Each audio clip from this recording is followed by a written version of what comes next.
Bonjour, bienvenue sur ma chaîne YouTube. Je suis Clémence, Community Manager et voici mon histoire.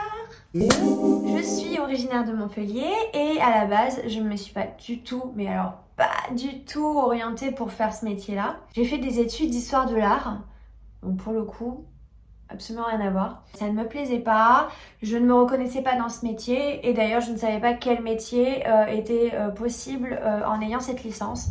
J'ai décidé de venir à Paris, commencer un master en marketing et notamment dans le secteur du luxe qui était un secteur qui me plaisait beaucoup. J'ai vite déchanté parce qu'il faut pas se mentir, le luxe ne permet pas grand chose si tu n'as pas de contact. C'est un peu compliqué si tu n'as pas la chance d'avoir un carnet d'adresses ou alors des contacts, des filons qui te permettent soit de faire tes premiers stages. Au final, je me suis quand même accrochée parce que il y avait un univers dans le luxe qui me plaisait beaucoup, à savoir tout ce qui était fashion, accessoires. J'aime également beaucoup les parfums. J'ai fait un master 2 en communication des entreprises à Sud de Pub, pour ceux qui connaissent. Ça m'a vraiment permis de me professionnaliser. Il était possible de faire une alternance pendant ce master 2. J'ai fait mon année d'alternance à SNCF. Alors pour le coup, on s'éloigne complètement du sujet. C'est-à-dire que moi, je voulais travailler dans la mode et je me suis retrouvée en secteur public ou privé. Là n'est pas le débat. Faut pas se mentir, j'étais plutôt bien. Les équipes étaient chouettes. J'ai rencontré une super amie. Si tu passes par cette vidéo, coucou. Ensuite, je me suis un petit peu perdue en cabinet de conseil. On est venu me récupérer directement en école comme ça et on m'a proposé un CDI super bien payé. Ça ne me plaisait pas, c'était pas forcément... Ça m'a permis de monter en compétence sur certains sujets, grandir parce que quand t'as 23 ans, je sais pas quel âge j'avais quand je suis sortie d'école, mais quand t'es toute jeune et que tu dois régler des problématiques de clients qui savent même pas t'expliquer leurs problématiques, voilà, ça te fait vraiment grandir et t'apprends beaucoup sur toi-même, sur ta patience, sur ta méthodologie de travail. Expérience qui m'a pas du tout plu, mais qui m'a permis, là encore, de monter en compétence sur certains sujets. Bref. Suite à ça, j'ai pris une décision radicale. Je me suis complètement réorientée. Et je suis partie tête baissée sur les métiers du social media, community manager et notamment dans la chaussure. J'ai intégré une première marque pour laquelle j'ai travaillé sur toute la stratégie social media, comment on allait communiquer, quelles influenceuses on allait contacter, gérer les shootings. Et je sais que c'est un métier qui fait envie. C'est le moment où je vous explique quelle est la différence entre un social media manager et un community manager. Pour être simple et pour schématiser, le social media manager, c'est le patron du community manager. Il y a un petit décalage hiérarchique entre les deux, mais en fait, c'est surtout qu'il n'a pas les mêmes missions. Le social media manager va réfléchir beaucoup plus à une stratégie, il va manager une équipe, il va vraiment réfléchir chiffres, progression, stratégie, orientée performance. Alors que le community manager, ça va être un petit peu plus opérationnel. C'est-à-dire que ça va être la personne qui va créer le contenu, poster le contenu. Au final, au quotidien, on se rend bien compte que les deux métiers sont parfois les mêmes. Un social media manager peut faire du community management et inversement. Qu'est-ce qu'il faut aimer pour faire ce métier? Il faut avoir beaucoup de patience, un relationnel client au top. Faut aimer discuter, faut aimer engager la conversation avec sa communauté. Il faut pas avoir peur des retours négatifs parce qu'il y en a toujours. Et il faut savoir surtout y répondre ou réagir à un bad buzz. Le fameux bad buzz qu'on veut tous éviter. Réagir en fonction, avoir les bons mots. Il y a toute une phase de service client. Et le service client, ça peut être rude quand les clients sont un peu agressifs.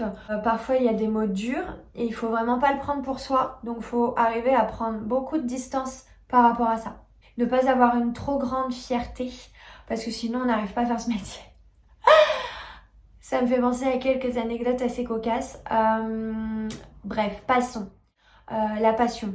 Si tu fais ce métier en n'ayant pas de passion, tu vas vite te faire chier. Si tu n'es pas animé par une passion, le métier va vite prendre le pas sur ta vie personnelle. Parce que les réseaux sociaux, c'est 7 jours sur 7. Parfois, il y a certaines marques qui te demandent de travailler le week-end. Donc ça, il faut être capable de pouvoir le faire. Il faut être créatif. Il faut être créatif, pourquoi? Parce que tu es amené à créer du contenu, proposer des choses un peu innovantes, il faut faire beaucoup de veille, donc il faut être vraiment bien connecté, savoir ce qui se fait ailleurs et ce que tu souhaites mettre en place pour ta marque ou pour ton client. Autre qualité qu'il faut avoir, c'est d'être organisé. Je suis amenée à travailler avec plusieurs clients, à passer d'une clientèle à une autre, d'une marque à une autre, d'un produit à un autre. Vous avez compris le délire. Si tu n'es pas un minimum organisé, c'est vite la pagaille, c'est vite le rush. L'organisation, c'est primordial. Bon voilà, ce sont les qualités principales, à mon sens, qu'il faut avoir pour devenir community manager. Comment j'ai décidé de me lancer en freelance? Se lancer en freelance, c'est une grande étape. Moi, ce que j'ai fait, ce que j'ai préféré faire, c'est de garder une activité salariale pour être la plus sécure possible. À tout instant, en tant que freelance, tu peux perdre un client, ce qui est un petit peu angoissant au quotidien. Tu n'as pas d'assurance d'avoir une rentrée d'argent mensuelle. Si tu perds un client, tu le perds. Donc tu perds ta rentrée d'argent. J'ai gardé une activité salariale et je me suis déclarée auto-entrepreneur. Je vous conseille de faire ça dans un premier temps et ensuite vous construire un réseau avec une grande phase de prospection. Dans un premier temps, vous n'allez pas avoir de clients. Ça va être compliqué, mais il ne faut pas lâcher l'affaire. Comment je prospecte? Sur Instagram, notamment. Instagram est une vitrine et je les contacte pour leur proposer mon aide, pour savoir s'ils ont une stratégie social media, s'ils souhaitent s'entourer d'un community manager freelance. Évidemment, leur exposer ce que moi, Clémence, je peux leur amener. Je me suis déclarée auto-entrepreneur. Les démarches sont assez simples. Très honnêtement, c'est pas hyper fastidieux pour les gens qui aiment pas trop la paperasse. Là, pour le coup, ça va, c'est correct. Après s'être déclaré auto-entrepreneur, moi, ce que je conseille, c'est de faire une grande phase de prospection. Aller chercher le client, aller chercher le besoin. Ne pas attendre que le client vienne à toi, puisque ça n'arrivera jamais. Qu'au début, personne ne te connaît, personne ne connaît ton activité et personne ne connaît ton existence. Grande phase de prospection sur Instagram, par mail, relancer. Une fois que tu as un premier client, ce que je te conseille de faire, c'est d'être vraiment à l'écoute avec lui, de discuter, d'établir tes conditions, de voir comment tu peux t'organiser au quotidien. Ça dépend vraiment du client, de la mission et du besoin. Il n'y a pas une seule organisation type, il n'y a pas une journée type en community management. Il faut communiquer avec son client, il faut parler, établir ses conditions, sinon la vie professionnelle n'a pas de limite et peut empiéter sur la vie perso. Comment conclure cette vidéo? Je me suis présentée, j'ai exposé mon parcours, je vous ai expliqué comment et pourquoi j'ai décidé de devenir community manager, comment je me suis lancée en freelance. Si vous avez des questions, vous savez quoi faire, il y a une petite barre de commentaires. N'hésitez pas à me suivre, je ne sais pas où je mettrai mon petit encart, mais n'hésitez pas à me suivre sur les réseaux sociaux et notamment Instagram. J'espère que vous avez apprécié ma première vidéo. J'espère que vous apprécierez les prochaines. Je vous souhaite une bonne journée et à bientôt!